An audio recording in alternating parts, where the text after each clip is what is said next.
Audio Jungle.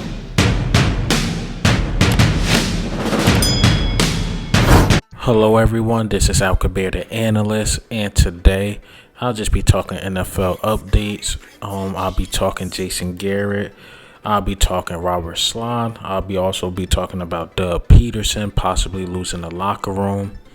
A lot of updates today, but this is Al Kabir, the analyst. Alright, so first, let me just get into the Urban Meyer thing. Salute to Rappaport.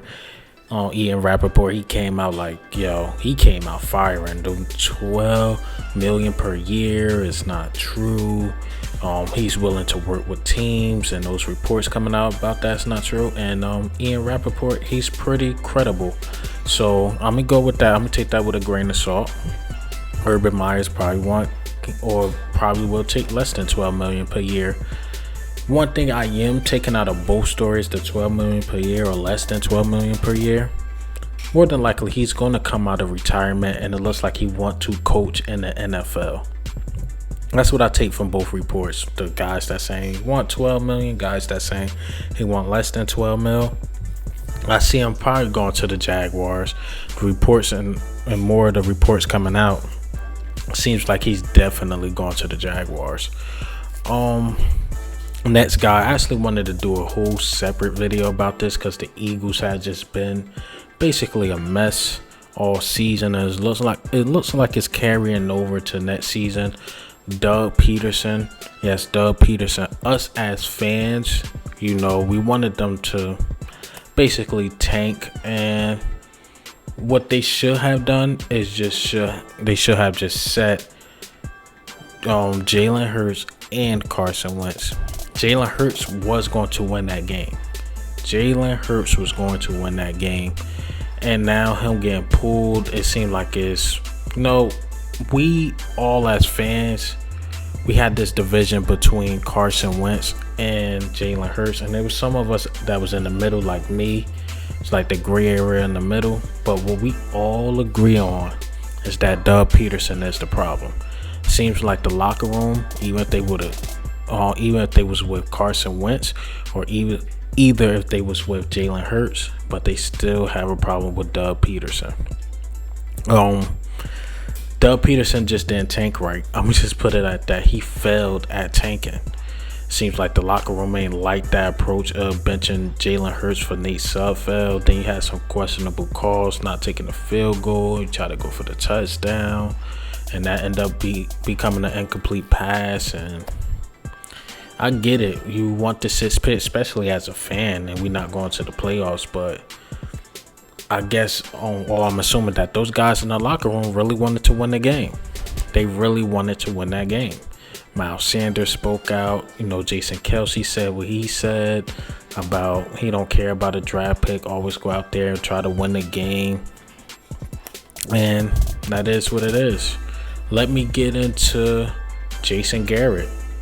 Jason Garrett, this is a guy, to me, he's not that good of a coach.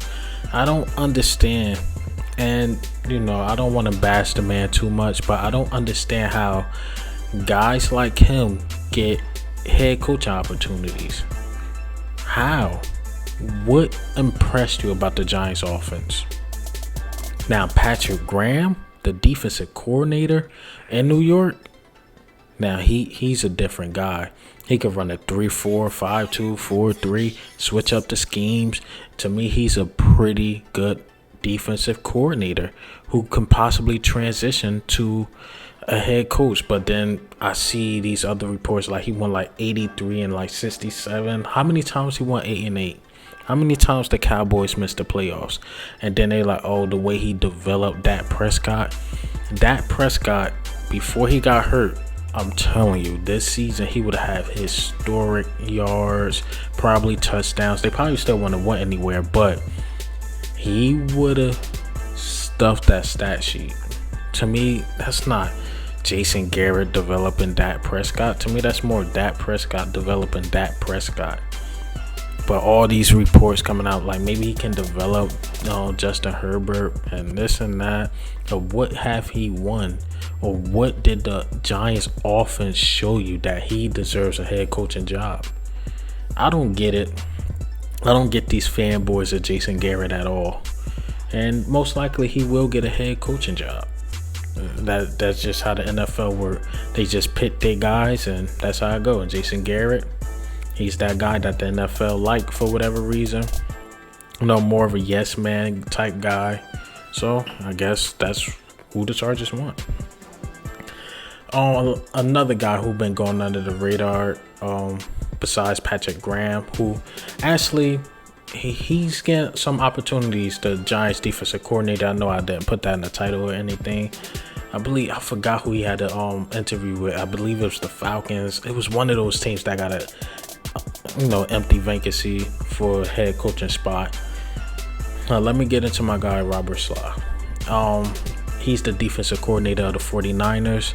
And to me, even with the 49ers, just like I've been saying about Patrick Graham, even with the 49ers' bad record, they still have one of the top defense in the league. He lost player after player, injuries. That 49ers defense still played defense.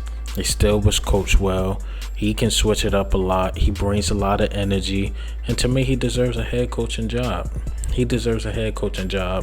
And you see, once again, even with the injuries, they did their thing. The 49ers. But, they just didn't have enough talent, especially in the division they was in, just to win, a few games or possibly win their division. But that's how it goes, man. Injuries killed their team, but he still deserves a head coaching job. Last year, that defense, plus the running game of Kyle Shanahan, that carried them to the Super Bowl, which they lost, unfortunately. But to me, he did his part. And I know a lot of guys would like to play for him, and I'm happy for him. He got an interview with the Atlanta Falcons, and to me, he's one of those coaches that deserves a spot. He's one of those guys. But you got guys like Jason Garrett again, head coach opportunities. All right, so something came up as I was filming this video. Nick Caserio, I believe I'm botching his last name. He just got hired by the Houston Texans. He was the personnel for the Patriots. I don't see why they hired him, to be honest. He pit Nick Caserio over AJ Brown, and he made some questionable picks with the Patriots. But he's with the Houston Texans, and congrats to his new job as general manager. But he made some very questionable draft picks.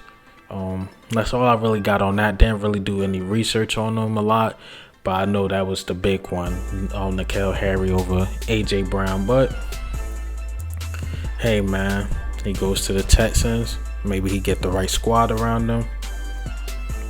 We'll see what he can do. We'll see what he can do in this league.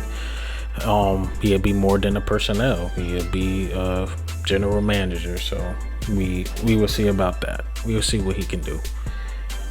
But what do you think, and how do you feel about the NFL updates? How do you feel about Doug Pederson? Has he officially lost the locker room? And can he possibly still lose his job? I mean, that's very possible. And also, how you feel about Urban Meyer? Do you think he will coach in the NFL? I'll say yes, he will coach in the NFL. How do you feel about the Houston Texans hiring this guy from the Patriots, this Nick guy from the Patriots? I mean, we'll see what he can do. But this is Al Kabir, the analyst. Ghost.